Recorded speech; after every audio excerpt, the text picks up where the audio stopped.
लीजिए फिर ये पकड़िए, मैं आपको कहानी सुनाता हूँ। जी तो ये कहानी है एक मजबूर चाय वाले की और एक दीदी की।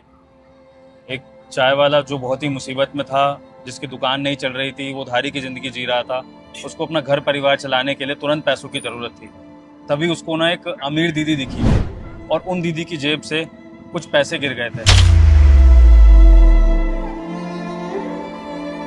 क्या हो सकता है, उसने वो पैसे अपने पास ही रख लिए और उन पैसों से उसने अपने घर में राशन भरा, बच्चों की स्कूल की फीस दी, घर की मरम्मत कराई, अपनी दुकान को फिर से खड़ा किया, उसमें सामान डाला और देखते देखते उस चाय वाले की इतनी बरकत होने लगी कि उसका काम धंधा फिर से अच्छा चलने लगा। उसको किसी से कोई उधार मांगने की जरूरत। तो मतलब उन पैसों से उस दुकानदार का भला हो गया ना। भैया, वो गाड़ी वाले भैया ने पैसे तो दे दिए लेकिन सैंडविच खाने से मना कर रहे हैं, तो अब क्या करें इसका? एक काम करना, ये सैंडविच किसी गरीब बच्चे को दे दे। ठीक है भैया, मैं और सुन, पानी की बोतलें भी दे दियो, गर्मी बहुत हो रही है। हाँ, पानी की बोतल निकाल के दे दो। अच्छा मुझे ये बताओ कि वो दीदी कहाँ गई, कहाँ गया? और मुझे तो एक चीज समझ नहीं आ रही, तुम्हें कहानी मुझे क्यों सुना रहे हो? इससे तुम्हारे इस ट्रीटमेंट का क्या लेना देना है? क्योंकि उस कहानी का मजबूर। हाँ दीदी, याद करिए, एक दिन आपके ऐसे ही पैसे गिर गए थे आपकी जेब से।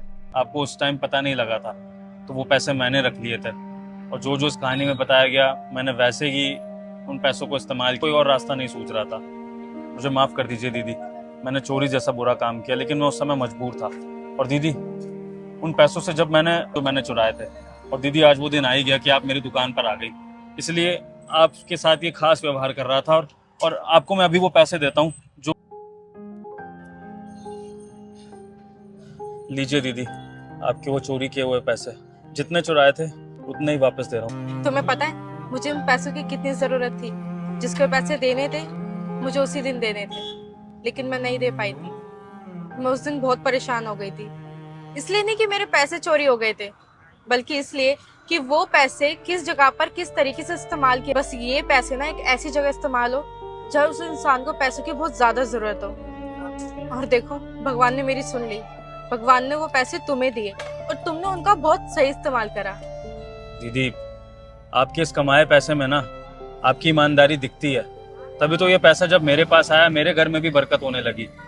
आज मैं इतना समृद्ध हूँ दीदी कि मुझे किसी के आगे हाथ फैलाने की जरूरत नहीं है, और तभी तो मैं आपका पैसा वापस लौटा भी पा रहा हूँ। लेकिन जो चोरी करी दीदी, उसके लिए माफ कर देना। मेरा इरादा गलत नहीं था, बस तरीका गलत था।